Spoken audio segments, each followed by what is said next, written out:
What's up, guys? Just watched UFC Fight Night Beijing. Great night of fights. Great night of fights.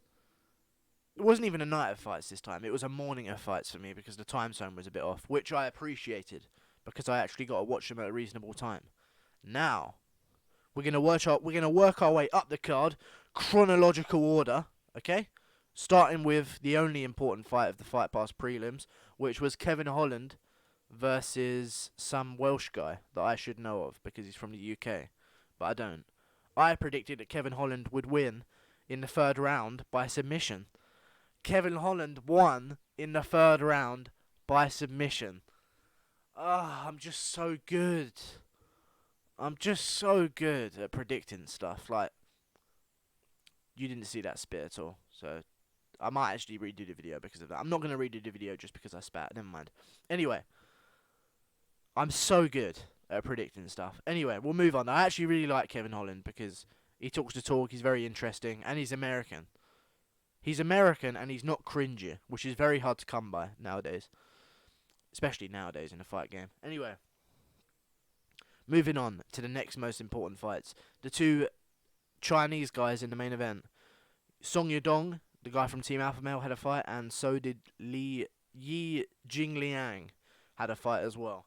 Both looked impressive. Both won in exactly the same way. They just had more moves, more abilities. I say abilities like it's a game or something, but they both just had more of a well-rounded game than their opponent. Their opponents were both just guys who had boxing and nothing really much else. And they weren't like open to mixing things up. They were just all hands.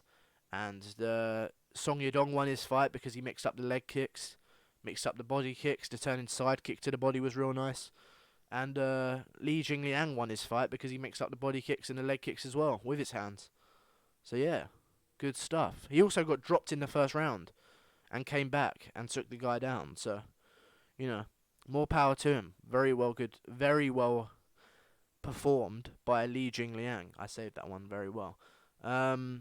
I predicted both of those guys would win because I thought it was going to be a bit of a setup. They were going to give the Chinese guys their moment at home by putting them against sort of easy matchups, which they did. So yeah, I thought that's what was going to happen, and it did happen. Li Jingliang with a nasty sidekick to the body to finish the fight. Very nice. Very nice indeed. Haven't seen one of them in a while. Now, here's where things get interesting. Co-main event, Alistair Overeem versus Pavlovich. I had Pavlovich winning first round TKO. I was wrong. Alistair Overeem showed us once again why he's such a crafty veteran. He came out, took a few big shots, got in there, pushed Pavlovich up against the cage, even though Pavlovich was a bigger guy, pushed him up against the cage, knees to the body, brought his guard down, hit him with that nice little outside trip. It wasn't an outside trip, it was more of a sweep. And, yeah, just flung him to the floor. Put his hand on his neck and just, similar to how Stipe knocked him out. Knocked Alistair Overeem out. Alistair Overeem knocked this guy out, so he's been learning a few things from these KO losses, boys. Very well done from Alistair Overeem. And it was good to see him win because he's had a rough time getting KO'd recently. So, yeah. And it meant a lot to him, you could see that. And Pavlovich will be back. He was undefeated, no longer undefeated, but still early in his career. Russian guy. Big things coming for him, I'm sure. Moving on to the main event. Guys, I had Curtis Blaydes winning by round 3 TKO with ease. If, and I said if he could make it out of the first half of the first round. I said that before the fight on my live stream.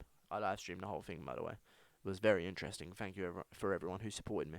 Now, Ngannou landed a beautiful bomb on Curtis Blaydes just behind the ear when Curtis Blaydes threw a jab. Very similar to how Junior Dos Santos knocked out Cain Velasquez the first time. I started having a bit of a flashback because it literally went exactly the same way. Remember Cain Velasquez pumped the jab and JDS slipped inside it and came over the top with a right hand over the top, right behind the ear, put him down face first. Exactly what Francis Ngannou did to Curtis Blaydes, but it wasn't such a clean finish.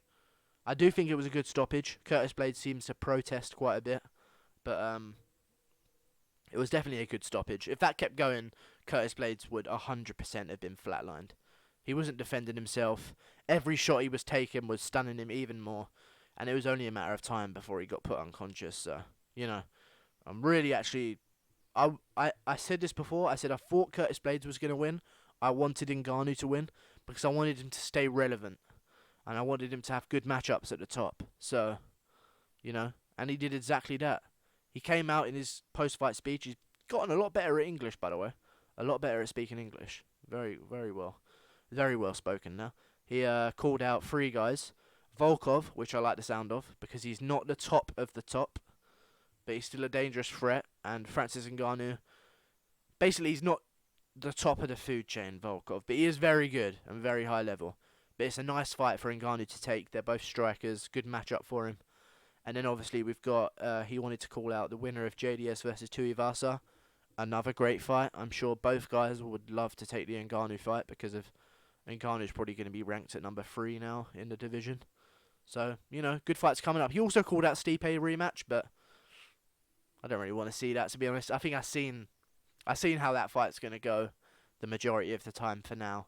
I think Francis needs to take some time and fight some contenders for a bit before he starts going after the top of the division once more. So maybe Volkov or the winner of Tuivasa versus JDS is perfect. And hey, if Tuivasa's watching, you know, and JDS are watching, you know, after whoever wins that UFC Adelaide event, which I think will be Tuivasa, you know they're going to call out Ngannou if they watch that fight, because that's the fight sold right there. That's you head of a fight night right there. Perfect.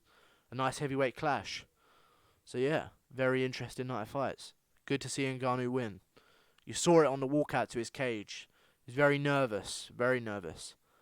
He wasn't like this stoic creature just fucking marching towards the stage, muscles coming out of his neck. He was actually a bit timid. But he got in there, he looked loose. He came in a bit lighter as well. I think he came in about 10 pounds lighter. And you could see it bouncing around on his feet, landed a nice leg kick straight away, and then put down Curtis Blaydes with one punch. Can't ask for much better than that. This video is sponsored by Pepsi Max, by the way. I'm joking, it's not. No one's ever going to sponsor me. See you later, guys. Thank you for everyone who tuned in on the live stream. I will be live streaming Tito Ortiz versus Chuck Liddell 3, the full fight card tomorrow morning. I'll see you later, guys. Oh, I'm going to make a thumbnail. Got to get them views, you know what I'm saying? In a bit, boys. See you later. Like and subscribe.